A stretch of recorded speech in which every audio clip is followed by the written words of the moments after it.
तो आज इस वीडियो में हम सीखेंगे कॉलम रेनफोर्समेंट के बारे में कि कॉलम का जो मेन रेनफोर्समेंट है तो वो कैसे प्रोवाइड किया जाता है और उसमें जो क्या क्या गलती होती है वो भी हमें ध्यान देना है। और प्लस हमें इसमें ओवरलैपिंग जोन क्या रखना चाहिए। प्लस हम अगर हमारा ओवरलैपिंग जोन के अंदर डायामीटर बार चेंज होता है, जैसे कि आपकी फर्स्ट फ्लोर के ऊपर या फिर सेकंड फ्लोर के बाद डाया चेंज होता है, तो वो डाया के अकॉर्डिंग हम ओवरलैप क्या लेंगे। तो सबसे पहले आप देख रहे हैं कि कॉलम का लेआउट या फिर कॉलम की मार्किंग हो चुकी है, उसके बाद ये रेनफोर्समेंट ही आप प्रोवाइड करें कॉलम का। तो यहाँ पे आप जैसे कि देख पा रहे होंगे कि कॉलम का सबसे पहले जब स्लैब कास्टिंग करते हैं तो वहाँ पे आप में टॉप में या फिर कॉलम में आपको ये चेक करना है कि प्रॉपर कवर ब्लॉक लगे हुए या नहीं है। तो जब भी आप स्लैब कास्टिंग करने से पहले, बीम प्रोवाइड करने से पहले, जब भी आप जैसे कि आपका ये फर्स्ट फ्लोर है तो उस पर आप कॉलम कास्टिंग करेंगे तो वहाँ पे कोर ब्लॉक प्रॉपर हो, ताकि जो कॉलम का रेनफोर्समेंट चारों साइड में हो और वो आपका सीधा रहेगा। अगर आप यहाँ पे बैंड हो जाएगा तो वो सरिया आपका बैंड भी हो सकता है वहाँ पे, ठीक है। वो कॉलम का जो रेनफोर्समेंट है वो एक साइड में चले जाएगा। दूसरा मिस्टेक्स वहाँ पे ये हो जाती है, जब भी आप बीम जो आपके स्लैब बीम में आप मेन बार या फिर इसको बोल सकते हैं आप लॉन्गिट्यूडनल बार प्रोवाइड करते हो, तो काफ़ी लोग क्या करते हैं कि इसके बाहर से भी अंदर से कुछ इस तरह से कर देते हैं कि रेनफोर्समेंट वो डिस्प्लेसमेंट हो जाता है। तो उस कंडीशन में आपको ये चेक करना है कि जब भी आप बीम प्रोवाइड करते हैं तो उसमें चेक करना है कि प्रॉपर जो रेनफोर्समेंट अपनी पोजीशन पे है या नहीं है। क्योंकि जब सरिया प्रोवाइड करेंगे इसके अंदर मेन बीम का, जैसे 9 इंची की है या फिर 1 फीट की है, तो उसके अंदर काफ़ी क्या कर देते हैं कि इसके साइड से डाल देते हैं या फिर इसके आउटर साइड से डाल देते हैं, तो वो एक मिस्टेक हो जाती है कि फिर बाद में आपको कॉलम में जैकल लगाना पड़ता है, ठीक है। तो उसके बाद जब यहाँ पे देख पा रहे होंगे जो मिस्टेक्स हैं, उसके बाद रिंग्स जो प्रोवाइड करते हैं, काफ़ी जो डिज़ाइनर होते हैं कुछ इस तरह से करते हैं कि उनका जो ड्राइंग्स हैं वो थोड़ा अलग IS कोड के अकॉर्डिंग करे या फिर कोई लेटेस्ट कर दे अपना, क्योंकि उनकी ड्राइंग डिफरेंट हो, तो लेकिन वो मिस्टेक्स कर देते हैं। जैसे कि यहाँ पे देख पा रहे हैं जो लिंक्स है, इसको जो कॉलम के अंदर जो रिंग्स प्रोवाइड करते हैं तो सभी को रिंग्स ही बोला जाता है मोस्टली, क्योंकि डायगो ही प्रॉपर टाइप करके रखता है। तो कॉलम के अंदर क्या होता है कि जो ये रिंग्स होते हैं इनको लेटर टाइज बोला जाता है, फिर आप टाइज बोल सकते हैं आप इसके अंदर, ठीक है। उसके बाद जो बीम के अंदर जो रिंग्स बने रहते हैं उसके अंदर स्ट्रैप्स बने, उसको बोला जाता है स्ट्रैप, ठीक है। तो लेकिन दोनों का काम एक ही है, दोनों को जो मेन बार है उसको प्रॉपर बना के रखता है। पर लेकिन बीम के अंदर जो ये होता है सीयर रेनफोर्समेंट, जो स्ट्रप्स होते हैं वो एंड जोन मिडल जोन वो क्या करता है, सीयर रेनफोर्समेंट को प्रोवाइड करता है। लेकिन जो मेन बार होते हैं जो सीधे सीधे प्रोवाइड करते हैं उसको लॉन्गिट्यूडनल बार बोला जाता है। जो ये इसके अंदर जो कॉलम के अंदर आपने देखा होगा जो रिब्स बनी रहती है इसको ट्रांसफर रिब्स बोला जाता है, और ये आपकी लॉन्गिट्यूडनल रिब्स। तो ये बीम के अंदर क्या हुआ कि लॉन्गिट्यूडनल बार हो जाता है। ऐसे आपका ये कॉलम के अंदर लॉन्गिट्यूडनल बार हो गया, मेन बार इसको बोल सकते हैं आप। तो जब भी आप कॉलम के अंदर ओवरलैपिंग करते हो तो उस कंडीशन में देखना कि H/4 या फिर H/3 के अंदर ही, जैसे कि आपका हाइट है 10 फीट की, तो 2.5 फीट के ऊपर ही आपको कॉलम में ओवरलैप देना चाहिए। ओवरलैप भी ये होना चाहिए कि अल्टरनेट होना चाहिए, जैसे कि मिनिमम ये, जैसे कि यहाँ पे आ गया फिर दूसरा ऊपर चले गया। तो एक और भी मिस्टेक्स ये ना करे कि मिनिमम 2 से ज़्यादा वो एक जगह पे ओवरलैप ना हो, तो सभी का छोटा बड़ा ओवरलैप होगा। अगर एक पोजीशन पे आ रहा है तो सरिया को थोड़ा काट के तो थोड़ा पोजीशन चेंज कर दे, ताकि जो एक पोजीशन पे आएगा तो कॉलम वहीं से बकलिंग हो जाएगा, कॉलम वहीं से बैंड होके लोड आएगा, ट्रांसफ़र ज़्यादा मैक्सिमम लोड आएगा तो वहीं से ट्रांसफ़र होके वो फेल हो जाएगा कॉलम, ठीक है।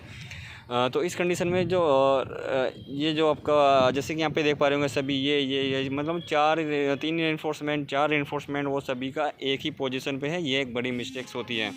तो इसको अल्टरनेट ही होना चाहिए। दूसरा ये होता है कि अगर आपके कॉलम के अंदर से कि 1/1 फीट का है फिर 2/2 का है, तो उसमें क्या कर रहे हैं कि 4 रेनफोर्समेंट 4 आपका मेन बार एक साइड में है, तो उस कंडीशन में आपको ये देखना चाहिए कि अगर आप ये जो लिंक्स होता है इस तरह से प्रोवाइड कर रहे हैं, तो अगर इस तरह से प्रोवाइड करते हो जो आपका रिंग मोड़ने वाला होता है वो प्रॉपर एक्सपर्ट होना चाहिए। और दूसरा जो रिंग्स होते हैं ये जो हुक्स होते हैं इस तरह से मोड़ दिए, जबकि ये एक चीज़ गलत होती है। तो ये हुक्स होते हैं आपका, तो जो ट्रेपज़ॉइड शेप में रहेगा तो वो कम से कम आपका जो रिंग्स हैं इस बार से लेकर इसमें यहाँ पे हुक मोड़ते हैं। जैसे कि आउटर जो रिंग होता है, जैसे कि यहाँ पे देख पा रहे होंगे आउटर जो रिंग है, तो वो रिंग आपके जो है ये कुंडी इसको बोल सकते हो आप, जो हुक्स होते हैं वो 75D के होने चाहिए, सब 99 इंटू डी के होने चाहिए। 9 इंटू डी क्या है, डाया और बार, तो 9 से आपको डाया से गुना कर देना है। जैसे कि 8 mm का बार है तो 8 9 72, मतलब कि आपका 3 इंची का कम से कम ये लिंक हुक होना चाहिए। और दूसरा ये रहता है कि 135 डिग्री पे बैंड हो, जैसे कि अंदर की तरफ। तो क्या हो रहा है कि एक ही सरिया पर ये दोनों लिंक्स क्या हो रहे हैं, बैंड हो रहे हैं। तो आप सेम पोजीशन पे, जैसे कि ट्रेवजार्ड शेप होता है, तो इसी तरह से आप इसको रिंग को मोड़ के आप ये रिंग जो होते हैं तो वो इस यहाँ पे मोड़ देना चाहिए, ठीक है।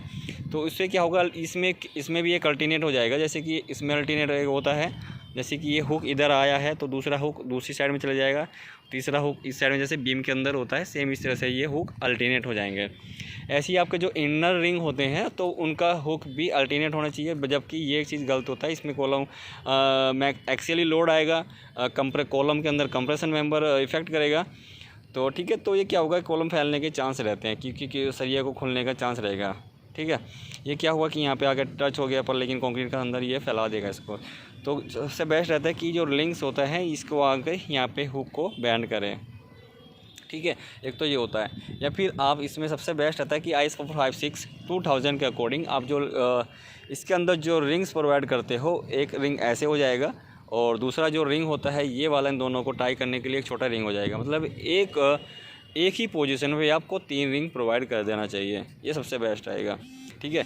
या फिर आप इसको रिंग को ये टाइप कर देंगे और इससे इसको टाइप कर देंगे, ठीक है। इससे इसको टाइप कर देंगे, इससे ये जो रिंग है ये बेंड होकर यहाँ पे चले जाएगा, और ये वाला जो रिंग है, सेकंड जो रिंग है वो सेकंड रिंग यहाँ पे आ जाएगा, सेम पोजीशन है इस पर। तो इस कंडीशन में क्या होगा, डबल रिंग यहाँ पे हो जाएंगे, डबल रिंग यहाँ पे हो जाएंगे, 4 रिंग हो गए, ठीक है। तो ये पूरा रिंग ना देकर, हम इस पूरे रिंग को ना देकर आप यहाँ पे दे सकते हो, इस रिंग को प्रॉपर यहाँ पे दे सकते हो। पर लेकिन वो भी पोजीशन क्या होता है, बाइंडिंग के टाइम पे वो गलत, काफ़ी लोग काफ़ी पर्सन गलत करते हैं, क्योंकि रिंग तो साइज चौड़ाई जो सेम रहेगी तो वो उसमें मिस्टेक्स होने के चांस ही नहीं होते हैं, ठीक है। क्योंकि ये रिंग्स यहाँ पे आके फिक्स हो जाएगा, और इसके अंदर सेकंड रिंग जो ये सेकंड रिंग आएगा तो यहाँ से फिक्स हो जाता है। तो सबसे बेस्ट रहता है कि एक आउटर रिंग प्लस एक इनर रिंग फिक्स हो जाए और एक ये वाला रिंग फिक्स हो जाए, ठीक है। तो इसके 3 ऑप्शन बनते हैं आपको रिंग्स रिलेटेड टाई अप करने के लिए। तो सबसे बेस्ट रहेगा कि इसको टेस्ट किया जाए, कॉलम को 1 मीटर की हाइट पे लेकर कॉलम को एक्चुअली लोड डाल के उसको टेस्ट किया जाए कि कौन सा रिंग सबसे बेस्ट रहता है, कि कौन सा टाई अप करके हम इसको टेस्ट कर सकते हैं, ठीक है। लेकिन 4-5 के अकॉर्डिंग जो कहता है कि आप आउटर रिंग प्रोवाइड कर दे, उसके बाद इंटरनल ये वाला रिंग प्रोवाइड कर दे, एंड ये रिंग एक ही पोजीशन पे 3 रिंग प्रोवाइड कर दे, ताकि आउटर रेनफोर्समेंट को ये जो रिंग है टाई अप करके रखे, एंड इंटरनल जो रेनफोर्समेंट है उसको इंटरनल रिंग जो रिंग है वो टाई अप करके रखता है इसको, ठीक है। एक तो ये पोजीशन रहती है। और जहाँ पे भी ओवरलैप आ जाता है, जैसे कि इस पोजीशन पे हमारा कॉलम के अंदर ओवरलैप आ चुका है, तो वो क्या उसमें उस कंडीशन में क्या करना है, जो आप एंड जोन के अंदर जो स्पेसिंग रखते हो, जैसे कि यहाँ पे आपके 75 mm है या फिर 100 mm है, वही पोजीशन, या फिर आप इसमें को ओवरलैपिंग पोजीशन में स्पेसिंग कम कर देना चाहिए, जैसे कि आपकी 100 या फिर 125। तो सबसे बेस्ट ये रहता है, ठीक है। क्लियर। कॉलम के अंदर, तो कॉलम के अंदर एक ये चीज़ ध्यान चाहिए कि एंड जोन H/4 तक, जैसे कि कॉलम की हाइट है 10 फीट, तो 2.5 फीट तक मिनिमम स्पेसिंग रखना चाहिए।